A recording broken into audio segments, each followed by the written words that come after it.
Freelancing start பண்ணுங்க sir, life நல்லா இருக்கும். இந்த மாதிரி சில பேர் சொல்லி கேள்விப்பட்டிருப்பீங்க.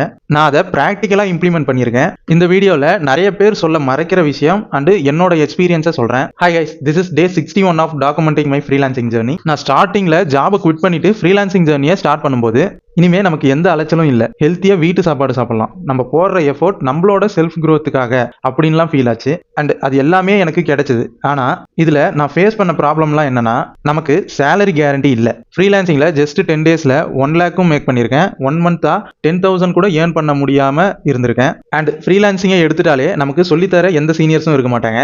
எல்லாமே நானாக அடிப்பட்டு கற்றுக்கிட்டது தான். அண்ட் எனக்கு வீக்கெண்டுன்னு ஒன்று இல்லவே இல்லை. கிளைண்ட் எந்த டைம் வேணால் ரிப்போர்ட் கேட்பாங்க. ஸோ இவ்வளோ ப்ராப்ளம் நான் ஃபேஸ் பண்ணிட்டு இருந்தேன். அதுக்கப்புறம் இந்த டைம் மேனேஜ்மெண்ட்ன்ற ஒரு விஷயத்தை நான் லேர்ன் பண்ண ஸ்டார்ட் பண்ணேன். அது மூலயமா எனக்குன்னு ஒரு சிஸ்டமை கிரியேட் பண்ணேன். லைக் பெரிய பெரிய ஐடி கம்பெனிஸ்லாம் எப்படி டைமை ப்ரொடக்டிவாக யூஸ் பண்ணுறாங்க அப்படின்றத அண்டர்ஸ்டாண்ட் பண்ணிக்கிட்டேன். ஃப்ரீலான்சிங் எனக்கு ஒரு ஃப்ரீடம் கொடுத்துச்சு. அண்ட் அந்த ஃப்ரீடம் எனக்கு ரெஸ்பான்சிபிலிட்டியும் சேர்த்து கொடுத்துச்சு. லைக் எனக்கு நான் தான் ஒர்க் பண்ணி ஆகணும்னு. ஸோ நீங்கள் ஃப்ரீலான்சராக ஆகணும்னு நினைச்சீங்கன்னா, ஒரு பிஸ்னஸ் பண்ணணுன்ற மைண்ட் செட்டில் இருக்கவங்க மட்டும் ஃப்ரீலான்சிங்கை ட்ரை பண்ணுங்க. இல்லைனா இதுக்குள்ளே வராதிங்க. My open statement. ஸோ இந்த எக்ஸலில் நான் எப்படி எனக்கான சிஸ்டமை கிரியேட் பண்ணேன் அண்ட் எப்படி டைம் மேனேஜ்மெண்ட் பண்ணுறேன் அப்படின்னு டீட்டெயிலாக சொல்லியிருக்கேன். அது வேணும்னா நம்மளை ஃபாலோ பண்ணிட்டு கமெண்ட்ல ஃப்ரீலான்சிங் ஜர்னி அப்படின்றத டைப் பண்ணுங்க. நானே உங்களுக்கு பர்சனலாக ஷேர் பண்ணேன். தேங்க்யூ.